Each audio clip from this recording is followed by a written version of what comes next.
She came home to an empty house and found a photo, a bank statement, and a locked box on the table. A year later, her boss's wife knocked with terrible news. 20 years of marriage, 3 kids, a business I built from nothing. Then I found the motel key in her car, the protection with 3 missing. My wife wasn't working late. She was meeting her boss at a $40 night dive. I didn't just catch them. I destroyed them both methodically. My name is Dorian Hayes. I'm 44 years old and I've spent the last 20 years building Hayes Climate Control from the ground up. Started with just me and a beat-up van doing HVAC installs for folks who couldn't afford the big companies. Now I've got 8 guys working for me, 3 service trucks, and a reputation in Austin that money can't buy. I'm the guy people call when their AC dies in August when it's 105 outside and their kids are melting into the couch. I married Vanessa 20 years ago. She was 22, working as a receptionist at a hotel downtown. I was 24, covered in duct sealant and refrigerant burns, but I had ambition. She liked that about me, she said. Said I had drive. We had Ethan a year later, then Madison 3 years after that, and Connor came along when we thought we were done having kids. 3 beautiful kids who didn't deserve what was coming. Vanessa worked her way up to event coordinator at the Grand Meridian Hotel. Big place. Lots of conferences and weddings. She was good at it too. I'll give her that. Organized, detail-oriented, knew how to talk to people with money. The job paid decent. Gave her something to be proud of outside of being a mom. I supported it, encouraged it even. That was my first mistake. It started subtle, maybe 6 months ago, though I can't pin down the exact moment things shifted. She'd come home an hour later than usual, claiming some last-minute crisis with a wedding reception or a corporate event. I didn't question it. That's the hospitality business, right? Emergencies happen. Then it was 2 hours late, then 3. Dorian, you don't understand the pressure I'm under, she'd say when I'd mention it. Her voice had this edge to it, like I was the unreasonable one for wanting my wife home for dinner with our kids. I'd be at the kitchen table with Ethan, Madison, and Connor, reheating whatever casserole I'd thrown together. Ethan, 17 and sharp as a tack, would glance at me with this look. He knew even at 14, Madison felt it too. Only Connor at 11 still asked innocent questions like, "When's mom coming home?" The phone thing really got to me. Vanessa used to leave her phone on the counter when she showered on the nightstand when we went to bed. Now it was in her pocket, in her purse, locked with a new passcode I didn't know. When I asked about it, she laughed it off. The hotel makes us change passwords monthly for security, she said, not meeting my eyes. Corporate policy. I'm not a suspicious man by nature. I fix air conditioners and heaters. I saw problems with wrenches and gauges. Not by spying on my wife, but something in my gut was turning sour. Like old milk you don't realize has gone bad until you've already poured it in your coffee. Then came the Friday that changed everything. It was a Tuesday morning in March when everything came into focus. Vanessa's car wouldn't start. Battery dead as a doornail. She was panicking because she had some big event at the hotel. So, I told her to take my truck. I get her car jumped and drive it to work. "You're a lifesaver," she said, kissing my cheek like everything was normal. Like she wasn't hiding something that would blow our family apart. After she left, I called my buddy Rick, who runs an auto shop 2 blocks over. He came by with his jump kit and we got the sedan running in 10 minutes. I climbed in, adjusted the seat, checked the mirrors. That's when I decided to clean out her car. Vanessa was always leaving junk in there. Coffee cups and receipts and promotional materials from the hotel. I popped open the glove compartment. That's where I found it. A key card from the Riverside in one of those cheap motel off Highway 7. The magnetic strip was worn like it had been used multiple times. My stomach dropped like I'd stepped off a cliff. I kept digging. Behind the insurance papers and vehicle registration, I found a small box. The kind jewelry comes in, but when I opened it, there were 3 missing from a pack of protection. My hands started shaking. The kind of tremor you get when your body knows something your mind doesn't want to accept yet. I sat there in her car, in our driveway, staring at that motel key card. The Riverside Inn. I knew that place. It was 30 minutes outside Austin. The kind of spot people go when they don't want to be seen. $40 a night. No questions asked. Paying cash if you want. I should have confronted her right then. Should have called her. Demanded answers. But I'm a methodical man. I fix problems by understanding them first. Gathering all the information before I make a move. You don't troubleshoot a faulty compressor by guessing. You test every connection until you find a break. So, I made a decision. I'd watch. I'd wait. I'd gather evidence until I had the whole picture. That afternoon, I drove to an electronics store in South Austin where nobody knew me. Bought a GPS tracker, one of those small magnetic ones that sticks to the underframe of a car. Cost me $95. I installed it that night in Vanessa's wheel well, while she was inside putting Connor to bed. The next day, I created an account and watched the little blue that on my phone as Vanessa drove to work. The Grand Meridian Hotel, just like she said. She stayed there until 2 o'clock in the afternoon. Then the dust started moving. It went straight to the Riverside Inn. She stayed there for 3 hours. 3 hours in the middle of a workday at a cheap motel 30 meters from her job. When she came home that night, she looked tired, smiled at me like nothing was wrong, asked how my day was, helped Madison with her science project. I wanted to grab her shoulders and shake her. Wanted to scream, but I kept my face neutral, my voice steady. I learned a long time ago that anger without evidence is just noise. I needed more than a motel key card and a GPS. That I needed proof that would stand up in court, that would protect my kids, that would make sure she couldn't twist this around on me. That weekend, I told Vanessa I had an emergency install in San Antonio. Big commercial job, I said. Had to leave Friday afternoon. She barely looked up from her phone when I told her. Okay, babe, she said. Be safe. I wasn't going to San Antonio. I was going hunting. Friday came and I played my part perfectly. Kissed Vanessa goodbye. Told the kids I'd be back Sunday night.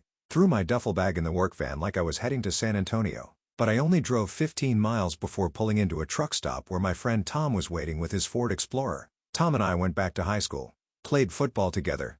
Worked construction one summer when we were broke and stupid. He's the kind of friend who doesn't ask questions when you need help. Just shows up. You sure about this? Tom asked as I climbed into his passenger seat. Yeah, I said. I need to know.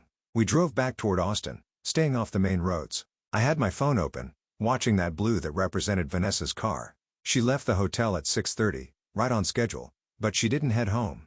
The dot moved south toward Highway 71 toward the Riverside Inn there, I said, pointing. Tom pulled into a gas station across the street from the motel. We had a clear view of the parking lot. Vanessa's sedan was already there, parked near room 117. The sun was setting, casting long shadows across the crumbling asphalt. We waited. I had my camera ready, one of those long lens models I borrowed from my buddy who does real estate photography. My hand was steady now. The shaking had stopped. One side made the decision to see this through. 20 minutes later, a silver Lexus pulled into the lot. I recognized it immediately. Nelson Palmer, regional manager of the Grand Meridian hotel chain. Vanessa's boss, 42 years old, married with 3 kids of his own. I met him twice at company parties. Firm handshake, fake smile. The kind of guy who talks about synergy and leveraging opportunities. He got out of his car, looked around like a thief checking for cops, then knocked on room 117. The door opened. Vanessa stood there wearing a dress I'd never seen before. Something tight, something she definitely didn't wear to work events. They embraced in the doorway and then he pulled her inside. I raised the camera and started shooting. Click, click, click.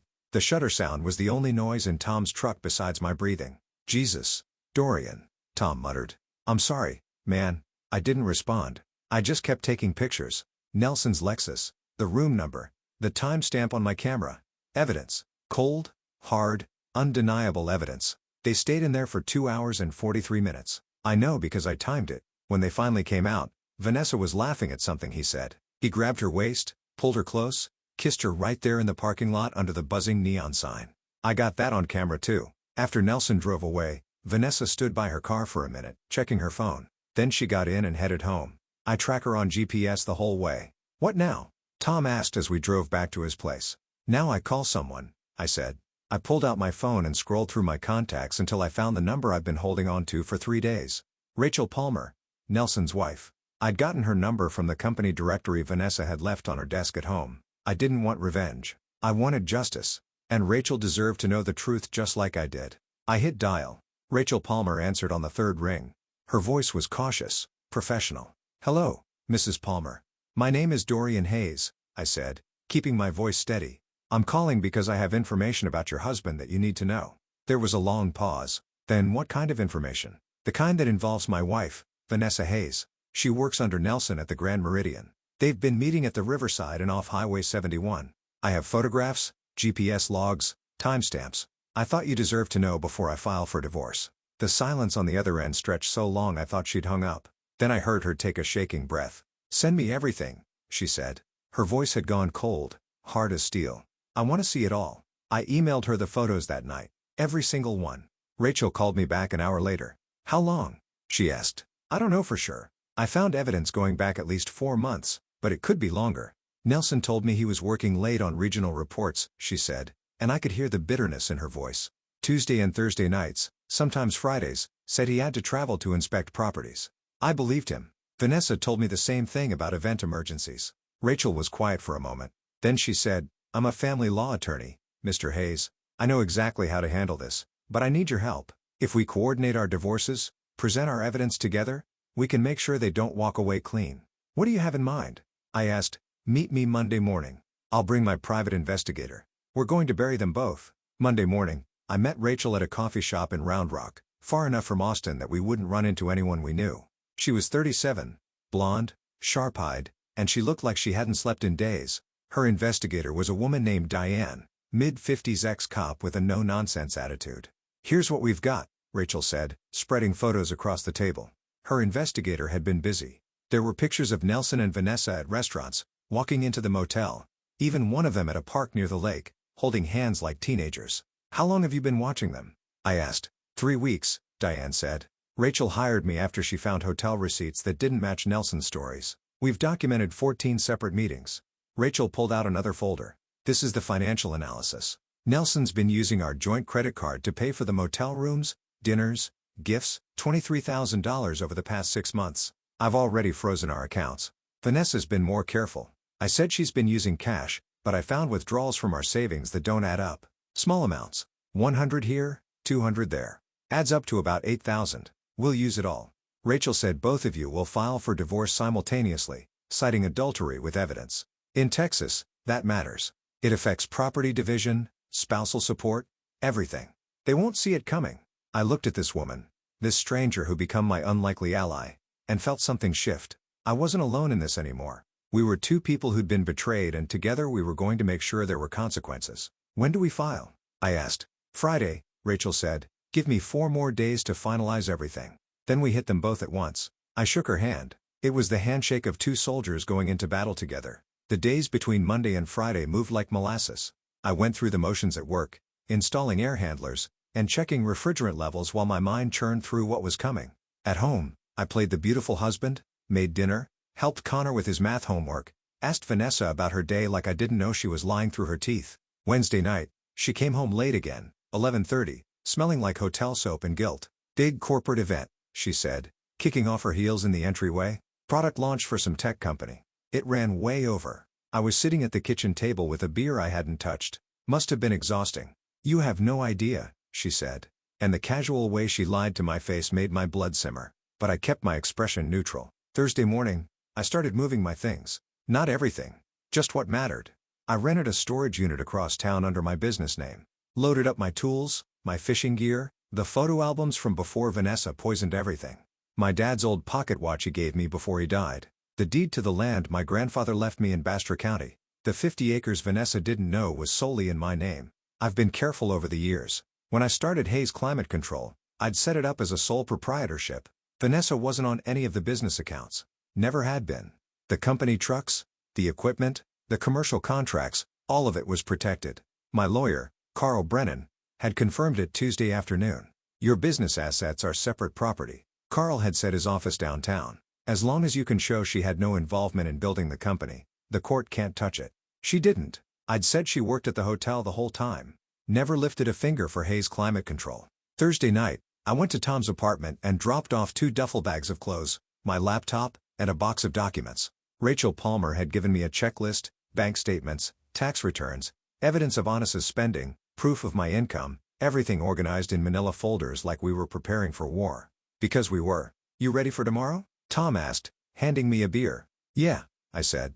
I'm ready. Friday morning came. I woke up at 5, showered, put on my work clothes like it was any other day. Vanessa was still asleep. I stood in the bedroom doorway for a minute looking at her. 20 years of marriage, 3 kids, a life we'd built together, and she'd burned it all down for a man in a $50 motel room. I didn't feel sad anymore. I felt resolved. I made coffee, scrambled eggs for the kids when they stumbled downstairs. Ethan looked at me funny, like he could sense something was different. You okay, Dad? He asked. I'm fine, son, I said. Better than fine. At 7:30, I kissed Madison and Connor goodbye, told him I loved them. Ethan was driving himself to school these days, so I pulled him aside before he left. Whatever happens, I said quietly, you take care of your brother and sister. You understand? His eyes widened. Dad, what's going on? You'll know soon enough. Just remember, I love you kids more than anything in this world. He nodded slowly. Smart kid. He knew something was coming. I left the house at 8, drove to my lawyer's office in downtown Austin. Rachel was already there with her attorney, a sharp-eyed woman named Patricia Voss. Carl laid out the divorce papers on the conference table. "We're filing at 9 o'clock, Carl said. "Process servers will deliver to both Vanessa and Nelson simultaneously at 9:30. Rachel's motion for emergency asset freeze will be submitted at the same time." "What about the kids?" I asked. "We're requesting temporary custody pending a full hearing," Carl said, "with the evidence of Vanessa's affairs and her financial misconduct. The judge will likely grant it." Patricia nodded. "Nelson's going to be blindsided. He has no idea we're coming." "Good," Rachel said. Her voice was ice. At 9 o'clock, we filed. At 9:30, my phone started ringing. I didn't answer Vanessa's calls. Let him go to voicemail one after another. 17. In the span of an hour, Rachel's phone was blowing up, too. Nelson panicking, trying to control the situation. Neither of us picked up. By noon, I was at Tom's apartment loading the last of my stuff from his place into my truck. I'd rented a small house on the east side of Austin, 2 bedrooms, month-to-month lease, far enough from our neighborhood that Vanessa wouldn't accidentally find me. Carl called at 1. The judge granted her motion for temporary custody. "Vanessa's been ordered to vacate the family home by 6 p.m. today. You can return home with the kids tonight." "What about Nelson?" Rachel got her emergency asset freeze. "Nelson's accounts are locked. He can't access anything without court approval. The hotel chain was notified of the affair this morning. He's been suspended pending an internal investigation." I felt a grim satisfaction settle in my chest. Not quite revenge, but something close.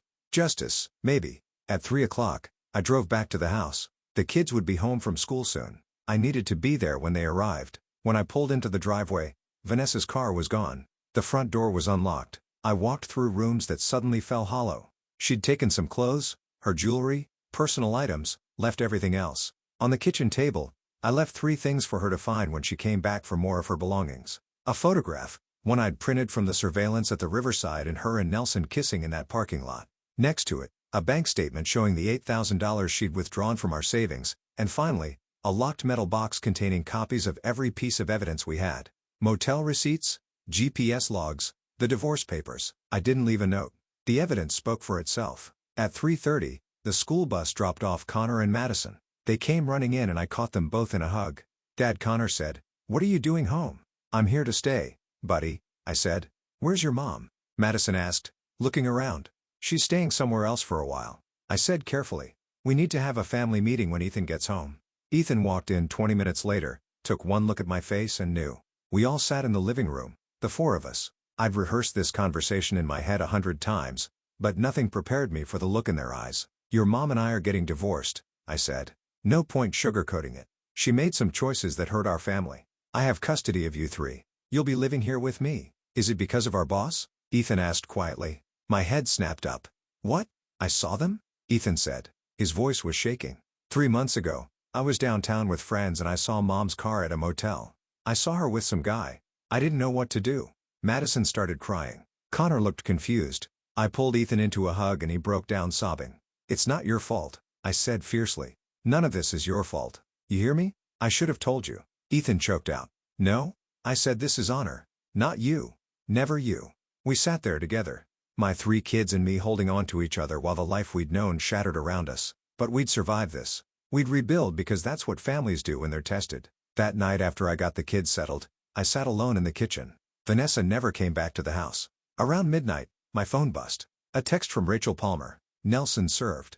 Lost his job. House is mine. Thank you for being my ally in this." I texted back. "We did the right thing." And for the first time in months, I slept through the night. 6 weeks after I filed for divorce, life had settled into a new rhythm. The kids adjusted better than I expected. Connor still asked about his mom sometimes, his 11-year-old brain struggling to understand why she'd left. Madison threw herself into volleyball, staying late at practice like she could outrun the pain. Ethan became quieter, more protective of his siblings, like he'd aged 5 years overnight. I'd moved us into a bigger rental house in Cedar Park, 3 bedrooms with a fence yard for the dog we adopted from the shelter.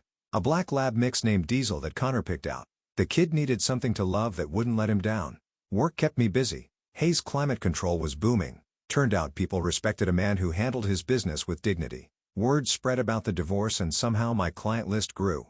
Folks wanted to support the guy who got cheated on but didn't fall apart. I was in the garage one Saturday afternoon teaching Connor how to change the oil in my truck when Madison yelled from inside, "Dad, someone's here." I wiped my hands on a rag and walked around front. Vanessa's sedan was parked to the curb. She got out looking thinner than I remembered, her hair pulled back in a messy ponytail.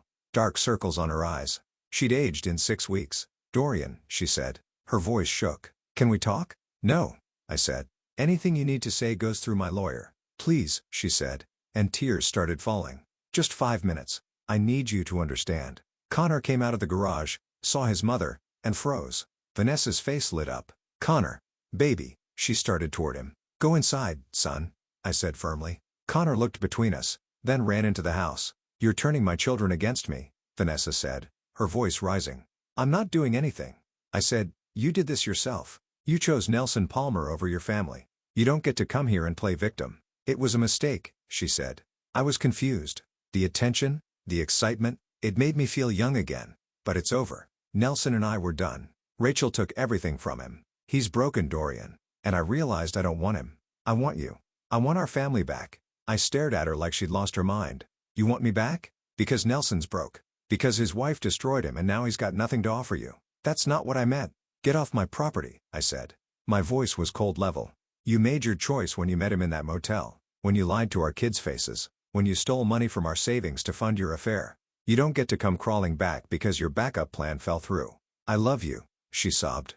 "I made a terrible mistake, but I love you." "No." I said, "You love the stability I provided. You love the house and the life I built, but you didn't love me enough to stay faithful. Now leave before I call the cops for trespassing." She stood there crying for another minute, then got in her car and drove away. I watched her taillights disappear, then went inside. Ethan was standing in the kitchen, his jaw clenched. "You okay, Dad?" he asked. "Yeah," I said. "I'm okay." And I was, because I'd already grieved the woman I thought I married. The woman standing in my driveway was a stranger. The custody hearing happened 8 weeks after I filed. Rachel Palmer and I coordinated our cases just like we planned.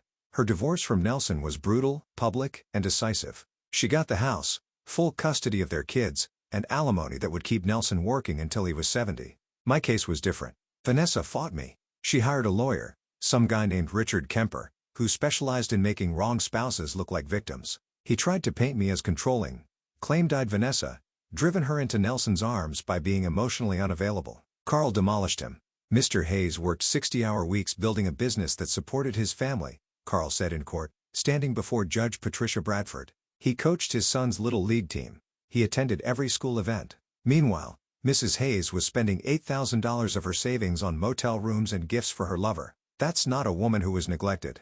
That's a woman who made a choice." Carl presented the evidence. Every photo, every GPS log, every receipt. Vanessa sat at her table crying quietly while her lawyer tried to object. Judge Bradford shut him down. "I've seen enough," the judge said. "Mrs. Hayes engaged in an extramarital affair that she funded with marital assets. She showed poor judgment and a pattern of deception. Primary custody is awarded to Mr. Hayes. Mrs. Hayes will have supervised visitation every other Saturday for hours until such time as she can demonstrate stability." Vanessa's face crumpled. Her lawyer put a hand on her shoulder, but she shrugged it off. "The property division was clean. The house was in both our names. So we'd split the equity when it sold. But Hayes Climate Control was mine," the judge confirmed. "The business, the trucks, the equipment, the accounts, all of it stayed with me. Vanessa got half her savings in her car. This court finds that Mr. Hayes built his business independently." Judge Bradford said Mrs. Hayes contributed nothing to its growth or operation. Therefore, it remains his separate property. Walking out of that courthouse, I felt 10 pounds lighter. Ethan was waiting outside with Tom, who'd driven him there. My son looked at me and I nodded. "We won," I said. Ethan hugged me hard. "Good." 3 months later, the divorce was final. I got a call from Carl on a Tuesday afternoon. "It's done," he said. "Papers are signed. You're officially single." I hung up and sat in my truck outside a job site, staring at nothing. 20 years of marriage over 3 kids who'd have to grow up in a broken home. A woman I'd loved who'd thrown it all away for a man who couldn't even keep his job. But I wasn't broken. My kids weren't broken. We were healing. That night, I took Ethan, Madison, and Connor out for burgers at their favorite place. We sat in a booth, and Connor asked the question I've been waiting for. "Are you sad, Dad?" "No, buddy," I said. "Honestly, I'm not sad anymore. I'm grateful. Grateful for you 3. Grateful we're together. Grateful we get to start fresh." Madison smiled. The first real smile I'd seen from her in months. "Me too." Ethan raised a soda to starting over. We clinky-ducked our glasses together. And for the first time since this nightmare began, I felt something like hope. A year and 2 months after the divorce was finalized, I was at the house fixing the fence in the backyard when someone knocked on the front door. It was a Saturday afternoon in late April. The kind of day where the Texas heat hadn't quite kicked in yet, and you could actually work outside without melting. Connor answered it, then yelled, "Dad, someone's here for you." I set down my hammer and walked around front. Rachel Palmer stood on my porch, and from the look on her face, something was wrong. "Rachel," I said, "what's going on? Can we talk?" She asked. "It's about Vanessa." We sat on the porch steps while the kids played basketball in the driveway. Rachel looked tired, older than her 37 years. "Nelson's filing for bankruptcy," she said. "Complete financial collapse. The alimony I was getting gone. He lost another job last month. Can't keep anything steady. His lawyer contacted mine yesterday." "I'm sorry," I said, and I meant it. Rachel had been through enough. "That's not why I'm here," she said. "Vanessa came to see me last week. She's desperate, Dorian. She lost her job at the hotel 6 months ago. The Grand Meridian fired her after the affair became public. She's been working as a waitress, barely making rent, and now she's blaming me for everything." My jaw tightened. "What did she say?" "She said I destroyed Nelson's life, which destroyed her life. That if I just stayed quiet, they could have been happy together. She actually asked me for money." Rachel's voice was bitter. "Can you believe that? The woman who helped wreck my marriage asked me for a loan. What did you tell her?" "I told her to leave my property before I called the police." Rachel looked at me. "She's unraveling. Dorian, I thought you should know. She might show up here again." "Let her," I said. "She can't touch us anymore." Rachel stood to leave, then paused. "You know what the worst part is? Neither of them ever took responsibility. Nelson still claims it was all Vanessa's fault that she seduced him. Vanessa blames everyone but herself. They deserve each other." After Rachel left, I went back to fixing the fence. Ethan came over holding a basketball. "Who is that?" he asked. He was 18 now, heading to Texas State in the fall on an academic scholarship. "Rachel Palmer," I said. "Nelson's ex-wife. She wanted to warn me that your mom's struggling." Ethan's expression hardened. "Good son." "No, Dad," he said. "I know you want us to be better than that. But she made her choice. She chose him over us. Now she gets to live with it." I couldn't argue with that. At 18, Ethan had more clarity than most adults. That evening, Madison came home from volleyball practice and announced she'd been named team captain for next year. We celebrated with pizza and ice cream. Connor told jokes that weren't funny, but made us laugh anyway. And I looked at my 3 kids, healthy and happy, and knew we'd made it through the fire. Vanessa never came by. Never called. The supervised visitations had ended after she missed 3 in a row. The kids stopped asking about her. Life moved on. 14 months after the divorce, I met someone. Her name was Jennifer Reeves, and she was a music teacher at Connors Middle School. I'd seen her at parent-teacher conferences. Always professional. Always kind to kids. She was 39, a widow who'd lost her husband to cancer 3 years earlier. No kids of her own, but she loved teaching them. We started talking at a school fundraiser. Nothing heavy, just small talk about Connor's progress, about music programs, about life. She had this laugh that made you want to keep talking just to hear it again. "Would you want to get coffee sometime?" I asked before I could overthink it. She smiled. "I'd like that." Our first date was at a cafe in Round Rock. We talked for 3 hours. About our pasts, our kids, our mistakes. She didn't judge me for the divorce. Didn't ask invasive questions, just listened and shared her own story. "My husband was sick for 2 years before he died," Jennifer said. "It was the hardest thing I've ever been through, but it taught me that life's too short to waste on people who don't value you." "I'm learning that too," I said. We took it slow. No rushing, no pressure. I introduced her to the kids 3 months later at a casual barbecue. Connor loved her immediately. Madison was cautious but warmed up when Jennifer asked about volleyball. Ethan was protective, watching her carefully, but eventually he pulled me aside. "She's good, Daddy," he said. "She's real." 10 months after our first date, I asked Jennifer to marry me. Simple proposal. Nothing fancy. We were at Zilker Park with the kids flying kites on a Sunday afternoon. I pulled out the ring while Connor was distracted by a dog. "Jennifer Reeves," I said, "you brought light back into our lives when we needed it most. Will you marry me?" She said, "Yes," tears streaming down her face. The kids cheered. Even Ethan, who'd been skeptical about me dating, hugged her. We got married 4 months later in a small ceremony at a chapel in Austin. Ethan walked Jennifer down the aisle. Madison was the maid of honor. Connor carried the rings. Tom was my best man. Rachel Palmer came bringing her kids. It was intimate, genuine, full of people who'd stood by us. Hayes Climate Control kept growing. I hired 3 more technicians, bought 2 new trucks, landed a contract with a major commercial developer. The business I built alone was thriving. The kids flourished. Ethan graduated top of his class, headed to college with a full ride. Madison got recruited for volleyball by 2 universities. Connor made honor roll every semester. And Vanessa, I heard through the grapevine that she'd moved to Dallas, trying to start over. I wished her well, genuinely, not because I forgave her, but because holding on to anger would have poisoned the life I'd rebuilt. 2 years after the divorce, I stood in my backyard watching Jennifer and Connor plant tomatoes in the garden. Ethan was visiting from college, helping Madison wash my truck. Diesel the dog was sprawled in the shade, content. This was my life now. No lies, no betrayal, just honest love and hard work. And it was better than I ever imagined it could be.